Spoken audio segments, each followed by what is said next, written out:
Hi guys, and welcome back to my channel. So tonight we're going to do something a little different. It's part of our subscriber series, and tonight I'm just going to take some time to answer some questions that you guys have asked that I either haven't had a chance to get back to you on, or commonly asked questions that we get in the studio. Just a lot of different questions that I feel like I either haven't had a chance to answer or are very common questions out there in the community. So this is just part of the subscriber series. For those of you that don't know, I keep bumping the camera, I'm sorry.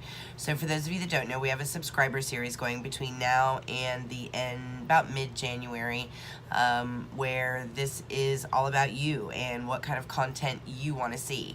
So as always, if you have something that you want to see or that you want me to cover, then put it in the comments down below and we will fit it in. We've got some brand suggestions that we are going to be doing coming up. One is a little indie brand out of San Diego, California that I actually didn't even know existed and am really excited to do a review on. We've got a lot of different stuff coming up for you guys, so just keep the suggestions coming. It's a lot of fun. And for right now, if you want to learn about some makeup tips and tricks and hear a little Q&A, then just stick around. We're going to get into it. Alright guys, so I'm like super prepared. I have everything here, all of the questions that I'm asked down on my notes, and we're just going to get started. So the first thing that I am asked, and frequently asked in the studio as well, is how come my waterproof mascara continues to move around my face? There's typically a couple of questions that I'll ask when I get this question personally. And usually the questions that I'll ask is, what kind of powder products are you using on your face? 9 times out of 10, the person that asks me this question is a minimalist when it comes to makeup. They typically will just put some foundation on, put some mascara on, a little bit of lip, and they'll run out the door. And then they want to know why their favorite waterproof mascara 2 hours later is all over their eyes, under their eyes, and they're starting to get some smudging going.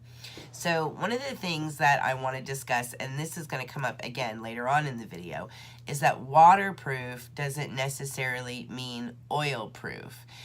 As a matter of fact, there's no makeup out there that's oil proof. If there was, we would never be able to get our makeup off our face.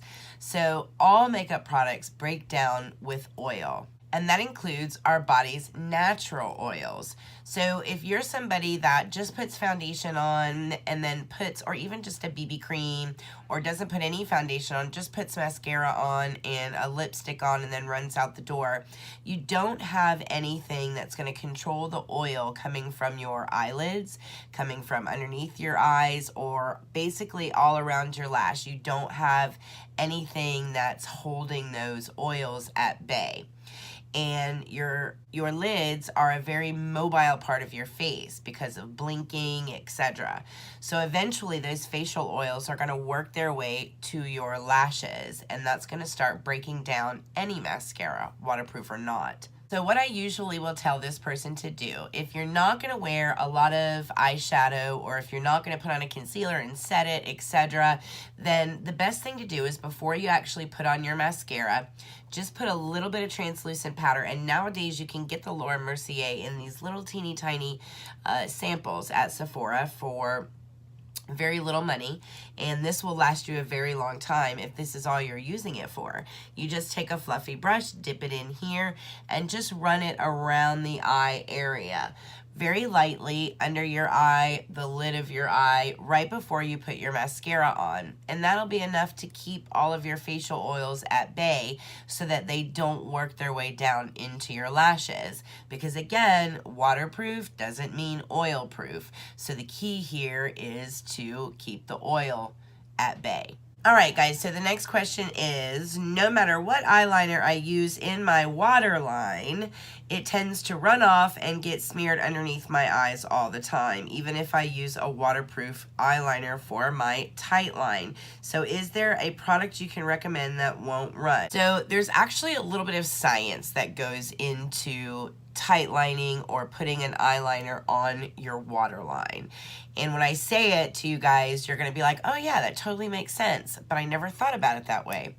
So your waterline has water on it. It tends to be a very wet place. Waterproof eyeliners repel water. So when you put a waterproof eyeliner onto your water line, they repel each other. And usually you'll start seeing some movement, it'll start to run, or you'll blink a couple of times and look in the mirror and it'll be gone and it's no longer in your water line. There's a reason for that. It's because you're putting a waterproof product on top of water. So there's a couple of things that you can do to prevent this reaction from happening. The first thing you could do is to take a Q-tip and actually dry your waterline and then put your waterproof eyeliner on, but typically it's like a race against the clock to try and get the eyeliner in there before your waterline gets wet again or before you blink again, and usually it's not very comfortable to dry your eyes out like that. So the more likely scenario for me is to get a kohl eyeliner. And when I say a kohl eyeliner, it's K-O-H-L. And these eyeliners tend to be very cheap. And this is one from Wet n Wild. And as you can see, it just says kohl eyeliner right here. And they call these kohl eyeliners because they kind of mimic that element of kohl. They are very dry, they're very porous, and they absorb. And kohl eyeliners are typically the eyeliners that you pick up in the store, you swatch it on the back of your hand and you go, oh my gosh, that's so dry. Why would I ever put that on my eye? And you set it down and walk away and you go find the lovely, nice gel, waterproof, slippy eyeliner formula, one that you absolutely love but can't get it to stay on your waterline.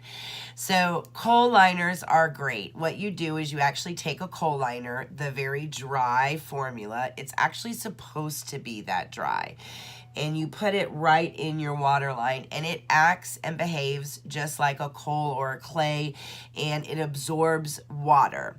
So when you put this on your waterline, it has the similar reaction that like sand and water or clay and water. It turns into like this concrete kind of seal, and it really locks it down right on your waterline because that area is wet, and that's the reaction that water has with a kohl eyeliner.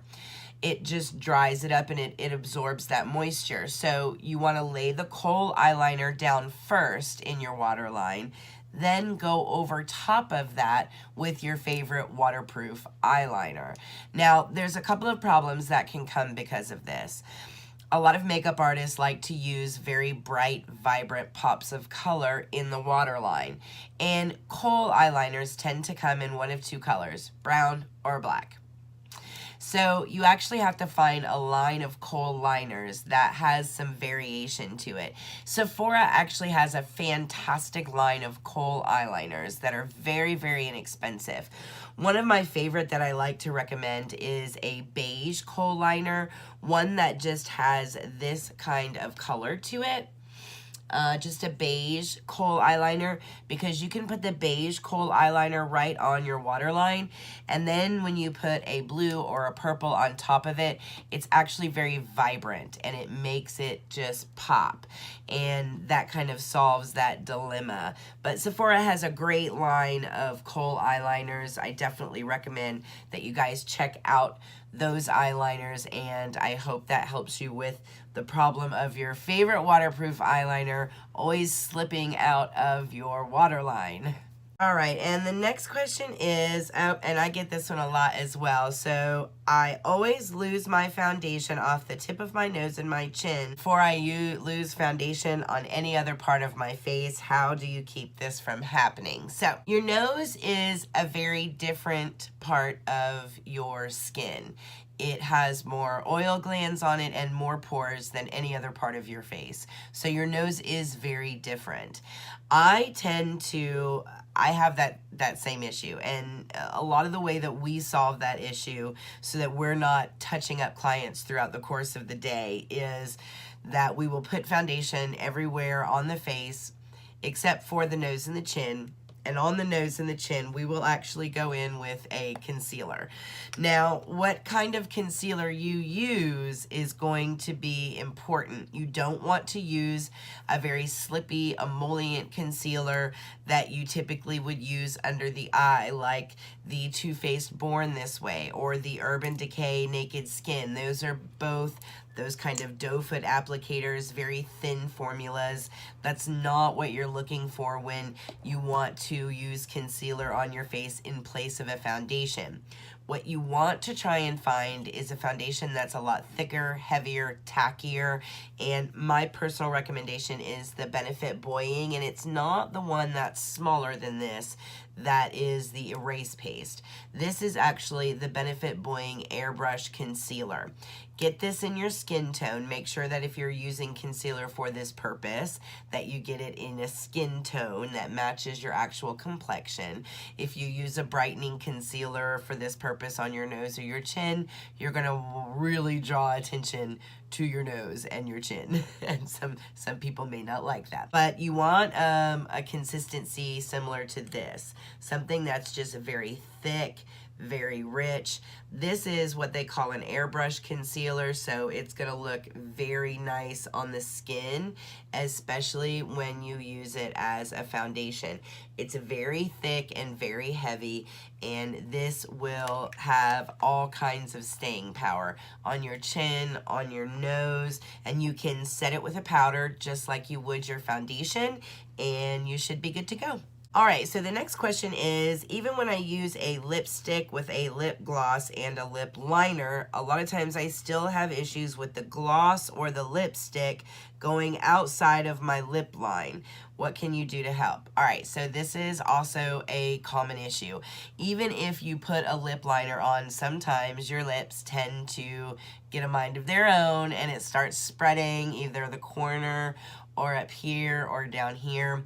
And again, it's because this is a very mobile part of your face, so it moves a lot. And we're gonna go back to the setting powder. The best thing to do is you take a setting powder and a small angled brush, and you just tap it in the setting powder, and you just line the outer edges of the lip with the setting powder. And you just do that, and then you dab it in, and it basically puts a barrier here that the product will not cross.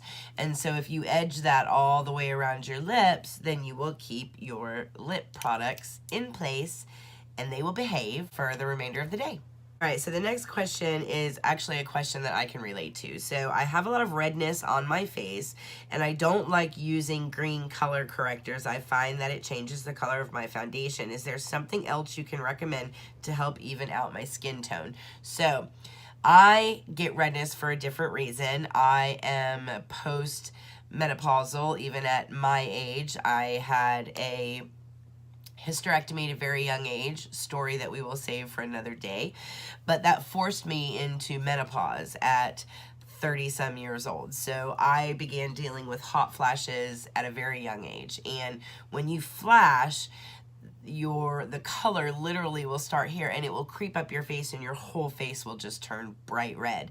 Sometimes if you're not flashing, you will just run consistent with this rosy tinge to your face. Eventually I got to a point where I just accepted that I was going to have a rosy tint to my face, but initially I was running and grabbing green concealers and slathering them all over my face, trying to do anything to cancel out the redness on my face. As a result, I have learned through the course of trial and error what products really, really work when it comes to canceling out redness on the face and what products don't. Two products that I would recommend first before I would recommend anything else is from the Bye Bye Redness line from It Cosmetics.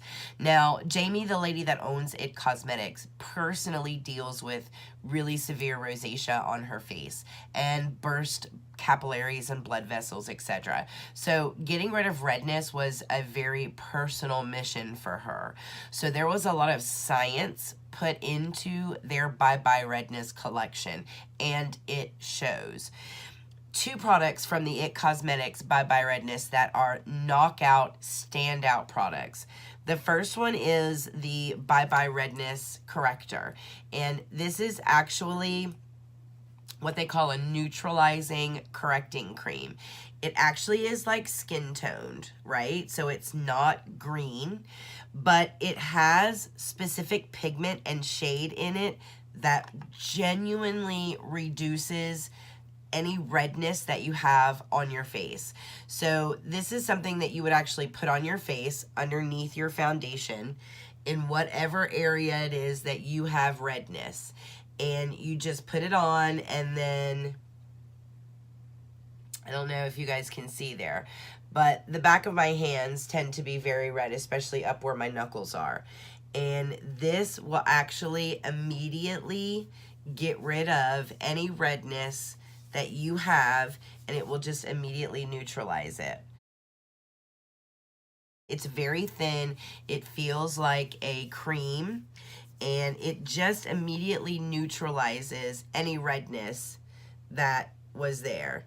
And I don't know if you guys can see like how red my hand usually is compared to what this is showing here. And it is just an instant neutralizer of redness. This is a miracle, and as you can see, it is well loved by me. There are places where I also have hyperpigmentation, so I have places on my skin that are a little bit darker than the rest of my face, and this will also neutralize that as well. But this is geared towards redness, so if you have rosacea, or even if you just have a bump that is like bright red and it's more red than the rest of your face, you can put just a tiny dab of this on it, and I'm telling you, it will just disappear. The other product by It Cosmetics is their Bye Bye Redness powder. Now this is like a powder foundation, so this is a very heavy powder, but you can kind of determine how you use this. I use this sometimes if I just want to put it on my face and go in place of foundation. If I'm going to do that, I will use a flat top kabuki brush and just put a very heavy amount on my face, and it smooths it out, makes it look beautiful. It cancels out any redness, and it evens my skin tone. Or you can use it very lightly just in areas where you notice you have a lot of redness, and you can just lightly swirl a brush in here and just work it across anywhere where you notice that you have a lot of redness, and it will just make that redness disappear. A lot of girls that I know will put this on their cheeks to even out their skin tones. They'll put it on their noses. I know a lot of girls whose noses get a little red during the winter time, and this is kind of their best friend during the winter months. So the It Cosmetics Bye Bye Redness, this is called Transforming Neutral Beige. That's the color that I use. They have a lot of different tones. This is excellent for redness. Now, if you deal with more of an all-over redness to your face, then there is one other product that I would recommend, and that is the Cicapair Dermagreen Solution. It is a tiger grass color correcting treatment by Dr. Jart, and it comes in a little glass like this, and it's called Cicapair, and it's by Dr. Jart. This does have a little bit of a tint to it. It is green. Well, it's in a green jar, but the cream itself is like a light green. And when you actually take it out, it's a light green, but it eventually will just melt into your skin and turn the color of your skin. But it also neutralizes any redness that you may have. So it's just like a cream. And you want to put this on just like you would a moisturizer. You would put this on as your primer. It does have primer properties to it. It does smooth the skin. And you just rub this in like you would a lotion or any other moisturizer. And as you can see, it just melts into the skin. And there's not really a tint to it, but it does just neutralize, makes it this really pretty, soft kind of color. I really love this stuff. It's very soft. I love it. It doesn't feel like you have a heavy moisturizer on, and you can put your foundation right over top of this, and you'll work from a neutral base. So this stuff is excellent for redness on the skin as well. Alright guys, so another question that I usually get from everybody is wings. everybody seems to struggle with wings. There is no magical fix for wings. You just have to keep practicing. And if you get in a mirror and just continue to practice and practice and practice, eventually you will get it down. Now, I will say, if you want to cheat, there is a way that you can cheat. There is something out there that is called the vamp stamp, and it looks like this. And it has a little wing on this side and a little wing on this side. It also comes with a black pot. And you just open the pot, and it's like a black eyeliner. And you stamp this in it a couple of times until your wing is coated in black. Just line it up where you would normally put your wing, and you stamp it. And it gives you a little wing. And you can also use your favorite liquid eyeliner if you would like. And all you have to do is just put it on the end here. And make sure it's completely coated so that you have a wing that is all filled in. And then you just do the same thing. You just line it up where you would normally put your wing and stamp it. So you have a wing. And of course you can go in and fill it in and make it pretty so that, you know, it's all attached to your liner the way that you normally would. Wings for me are very subjective. I think everybody has the potential to make a beautiful wing. And even if you screw it up, it's your wing. Do it how you like it. But this is a way to cheat if you want to cheat. So it's called the vamp stamp. It's not a bad thing. It's just a way to cheat. Alright guys, so that is it for our little Q&A session this time. I hope you guys got the answers to some of your questions, and I really appreciate all of your suggestions throughout our subscriber series. Keep them coming. Put them in the comments down below if there's anything you would like to see in the upcoming videos. Other than that, make sure that you hit the thumbs up button. I really appreciate it. If you're not already, make sure that you subscribe, and I hope you guys have a great rest of your week.